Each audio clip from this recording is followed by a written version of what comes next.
mengundang dan alhamdulillah hadir, dan nanti kalau jadi presiden kami undang lagi. Pemirsa, Lembaga Survei Carta Politika Indonesia merilis hasil survei nasional terkait calon presiden pada Pilpres 2024. Menurut survei, elektabilitas Gubernur Jawa Tengah Ganjar Pranowo semakin melesat setelah gelaran Rakernas Projo beberapa waktu lalu.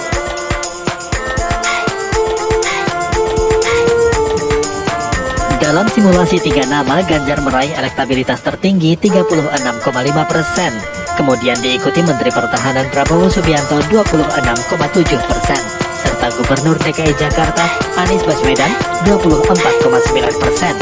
Sedangkan responden yang tidak tahu sejumlah 11,9%. Assalamualaikum warahmatullahi wabarakatuh. Om Swastiastu, Namo Buddhaya, salam kebajikan.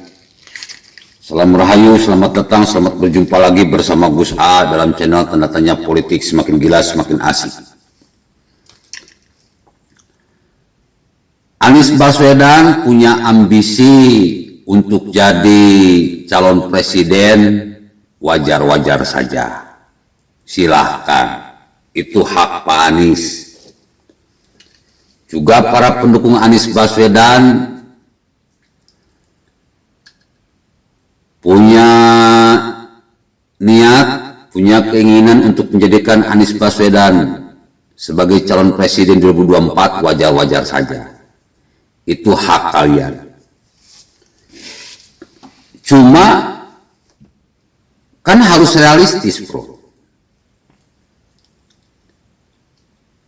Harus ngaji diri, ngaji rasa, ngaca.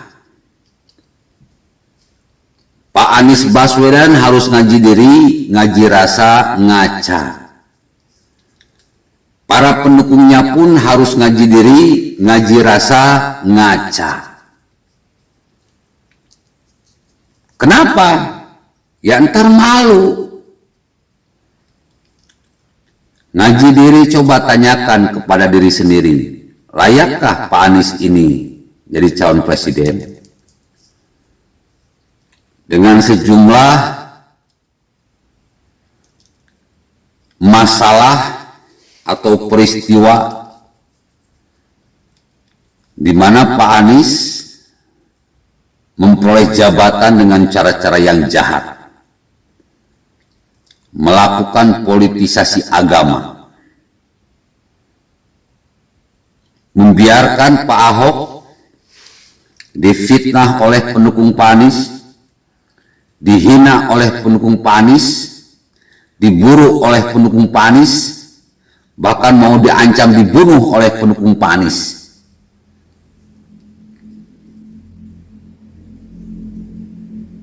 Ngaji diri, coba introspeksi diri, pantas enggak Pak Anies ini jadi calon presiden?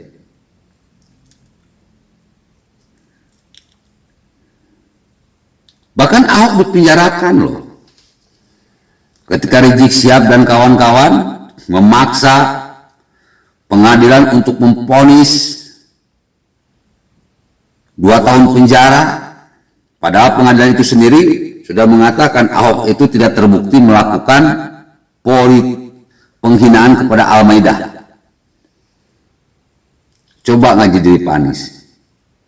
Apakah Pak Anies ketika itu bela Ahok? Apakah Pak Anies ketika itu melakukan sebuah tindakan yang lebih Indonesia banget dengan mengatakan bahwa pilkada sudah selesai, apapun yang terjadi di dalam pilkada tersebut harusnya ikut selesai pula? Tetapi ternyata Pak Anies tidak melakukan hal itu. Malah terkesan membiarkan dan bangga melihat keluarga Ahok hancur lebur,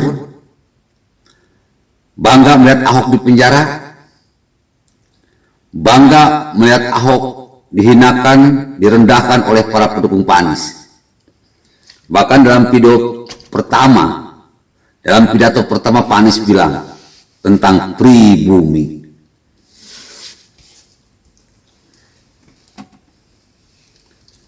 Wah, saatnya lah kemenangan buat pribumi.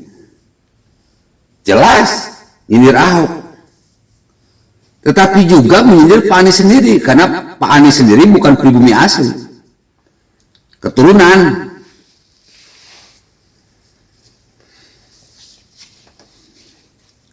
Pantas enggak Pak Anies menjadi calon presiden sementara Pak Anies sendiri berbuat jahat kepada Pak Ahok? Kata Allah, ala laknatullah ala dzalimin, Allah melakat orang-orang jahat. Pak Anies termasuk di dalamnya. Bagi saya kejahatan besar Pak Anies ini. Telah melakukan kejahatan yang sangat besar. Dan itu disaksikan oleh seluruh rakyat Indonesia. Sampai menganggap Pak Anies itu merupakan bapak politik identitas. Karena mendapatkan jabatan dengan fitnah penistaan agama, fitnah penistaan Al-Maidah. Coba ngaji diri. Kejahatan yang Pak Anies lakukan dan para pendukung Pak Anies lakukan di Pilkada DKI itu jelas diketahui oleh seluruh rakyat Indonesia. Tidak bisa dihapuskan Pak Anies. Apakah rakyat Indonesia memilih Pak Anies? Belum tentu. Allah saja benci sama orang jahat seperti Pak Anies, apalagi rakyat Indonesia pasti benci kepada orang jahat seperti Pak Anies. Pilkada DKI itu adalah sebuah peristiwa yang memilukan sekaligus memalukan. Menginjak-injak kebinekaan, menginjak-injak Pancasila, demokrasi, nasionalisme merah putih. Seorang Pak Anies yang sudah jelas menginjak-injak Pancasila, kebinekaan, demokrasi, nasionalisme merah putih. Apakah pantas Pak Anies jadi calon presiden? Menurut saya enggak pantas. Ngaji rasa. Coba Pak Anies yang jadi Ahok difitnah sebagai penista agama, bahkan sampai diburu, bahkan sampai dikepung, bahkan sampai mau dibunuh, dan bahkan sampai dipenjarakan untuk sesuatu yang tidak Pak Anies lakukan. Bagaimana perasaan Pak Anies?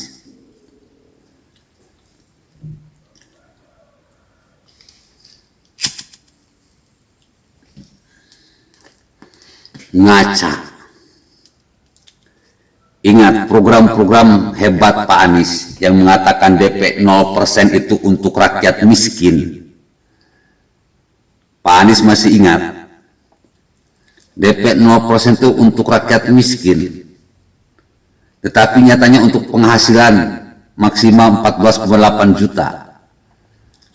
Dan rumah yang direncanakan 250.000 rumah. Yang terjadi apa? Bullshit. Ternyata rumah DP 0% hanyalah bualan, hanyalah kebohongan, dan bukan untuk rakyat miskin. Padahal Ahok sudah mengingatkan, nggak mungkin. Paling nanti ujung-ujungnya rumah susun lagi. Dan ternyata omongan Ahok benar. Ujung-ujungnya rumah susun lagi. Artinya program DP 0% Anies Baswedan gagal total. Ngaca Pak Anies. Belum OKOC. Mencetak 1 juta pengusaha baru, bukan wirausaha. Bukan UMKM, pengusaha. Berapa ratus ribu yang sudah tercetak? Bullshit.